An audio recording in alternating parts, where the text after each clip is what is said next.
तवज्जो फरमाएं, वालदैन खुसूसन वालिद की ये आदत बच्चे की तरबियत में मुफीद ना है, लिहाजा उनको बदलना चाहिए।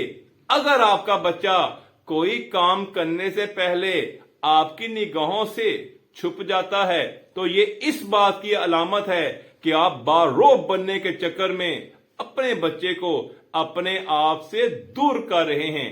अगर आपका बच्चा जरूरत से ज्यादा शर्मिला और सहमा हुआ रहता है तो ये इस बात की अलामत है कि आप उससे जरूरत से ज्यादा समझाने लगे हैं और आप उसकी मासूमाना शरारतों से लुत्फ अंदोज होने की बजाय उसे वक्त से पहले बड़ा देखना चाहते हैं। अगर आपका बच्चा अपने खिलौनों की बजाय दूसरों के खिलौनों से खेलता है तो ये इस बात की अलामत है कि आपने उसकी चॉइस का एहतराम नहीं किया और उसे वो खिलौने खरीद कर नहीं दिए जिसको वो पसंद करता था।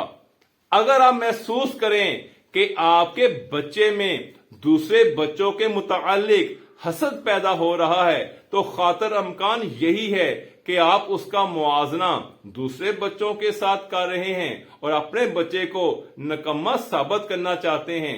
अगर आपका बच्चा बदतमीजी पर उतर आया है और किसी बात को खातर में नहीं लाता तो ये इस बात की अलामत है कि आप उसको हद से ज्यादा लाड प्यार कर रहे हैं। अगर आपके बच्चे में चिड़चिड़ापन पैदा हो रहा है तो ये इस बात की अलामत है कि आप अपने बच्चे को पूरी तवज्जो नहीं दे रहे और उसको मुसलसल नजरअंदाज कर रहे हैं।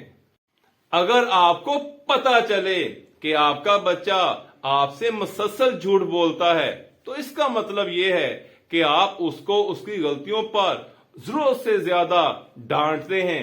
अगर आपके बच्चे में कुव्वते फैसला कम हो रहा है तो उसको दूसरे बच्चों खुसूसन बहन भाइयों और कजन्स के सामने मत डांटें। अगर आपके बच्चे में बागियाना नफ्सियात पैदा हो रही है तो इसका मतलब ये है कि आप उसके एहसासात का ख्याल नहीं करते और हर वक्त अपना फैसला उस पर मुसल्लत करते हैं। अगर आप जहनी तनाव या गुस्से की हालत में रहते हैं और अपनी परेशानी और गुस्से को बच्चों पर निकालने की कोशिश करते हैं तो दर हकीकत आप अपने बच्चों को खुद से दूर कर रहे होते हैं।